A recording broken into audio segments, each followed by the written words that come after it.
Perbandingan sosial atau social comparison adalah suatu adaptasi sosial kognitif yang dilakukan seseorang dengan cara membandingkan dirinya dengan orang lain.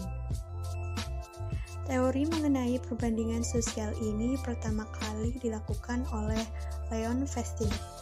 Kapan dilakukan? Kapan sih perbandingan sosial dilakukan dalam kelompok ini? Menurut Festinger dikutip oleh Sarwono tahun 1987,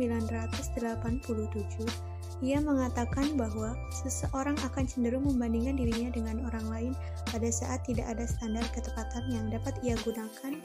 Dengan kata lain, seseorang akan menggunakan ukuran yang objektif atau realitas objektif atau fakta yang sudah ia lihat sebagai dasar penilaian.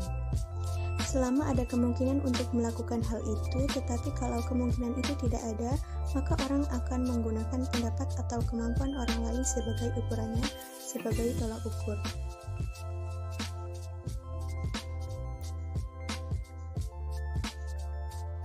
Contohnya terdapat pada orang yang baru pertama kali memasuki sebuah restoran Prancis dengan konsep fine dining. Jadi, kenapa diambil contoh ini? Penjelasannya yakni dia bingung menghadapi beragam peralatan makanan yang sudah disusun sebagian rupa. Dalam hal ini, ia tidak memiliki realitas objektif untuk dirinya sendiri. Oleh sebab itu, ia mengacu pada realitas sosial. Caranya bagaimana? Caranya ia melihat sekelilingnya untuk mengetahui apa yang harus ia lakukan dengan hidangan dan peralatan makanan yang tersaji di mejanya.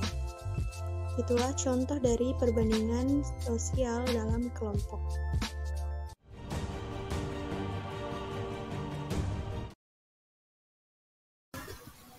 Konsep diri yaitu cara pandang dan sikap seseorang terhadap dirinya sendiri.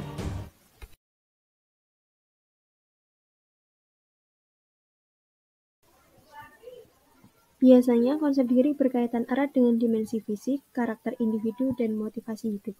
Konsep diri ini mempengaruhi seseorang dalam kehidupan sehari-hari. Seseorang yang memiliki konsep diri positif, maka dia akan memandang segala sesuatu dengan. Berikut contoh konsep diri dalam kehidupan sehari-hari. Seorang anak yang kerap dipukul, dibentak, dihina, dan tidak pernah dipuji umumnya akan memiliki self-concept negatif karena menerima perlakuan tersebut sebagai bentuk hukuman atas kesalahannya.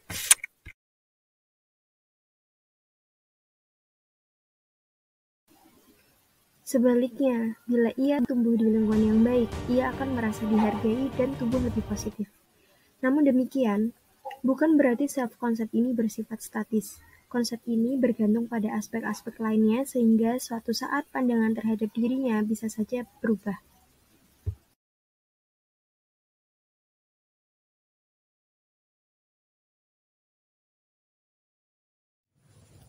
Perihal harga diri. Sebenarnya apa sih harga diri itu? Harga diri seringkali muncul berdasarkan pada kesadaran.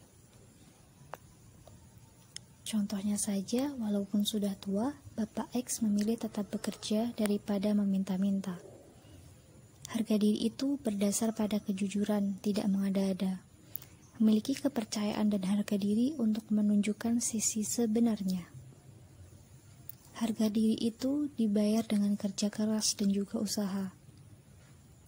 Seseorang yang memiliki harga diri akan terus mengupayakan dirinya untuk berusaha dan bekerja keras untuk mencapai hal yang maksimal.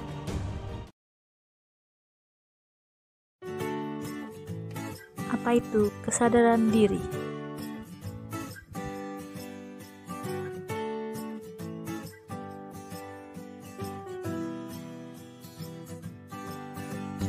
Kesadaran diri adalah proses untuk mengenali motivasi pilihan dan kepribadian diri, kemudian menyadari pengaruh dari faktor tersebut atas penilaian, keputusan, dan interaksi dengan orang lain. Jenis kesadaran diri. 1. Kesadaran diri pasif. 2. Kesadaran diri aktif. Manfaat kesadaran diri. memahami diri saat berhubungan dengan orang lain, menetapkan pilihan hidup dan karir yang ingin dicapai, mengembangkan hubungan kerja dengan orang lain, meningkatkan produktivitas diri, meningkatkan kemampuan diri dalam organisasi, lingkungan, dan keluarga. Upaya meningkatkan kesadaran diri. 1. Mempelajari diri sendiri adalah suatu proses eksplorasi. Yang kedua, belajar dari orang lain. Pengalaman diri tidak bisa dipahami oleh diri sendiri. Yang ketiga, membuka diri. Harus ada teman yang dapat dipercaya untuk membuka diri.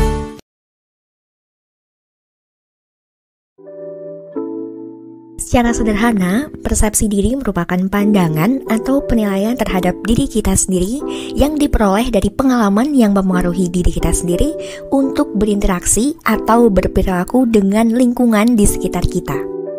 Sebenarnya, ada banyak proses dalam pembentukan persepsi, tetapi di sini akan dijelaskan mengenai 2 proses pembentukan persepsi saja, yaitu pengorganisasian dan juga interpretasi.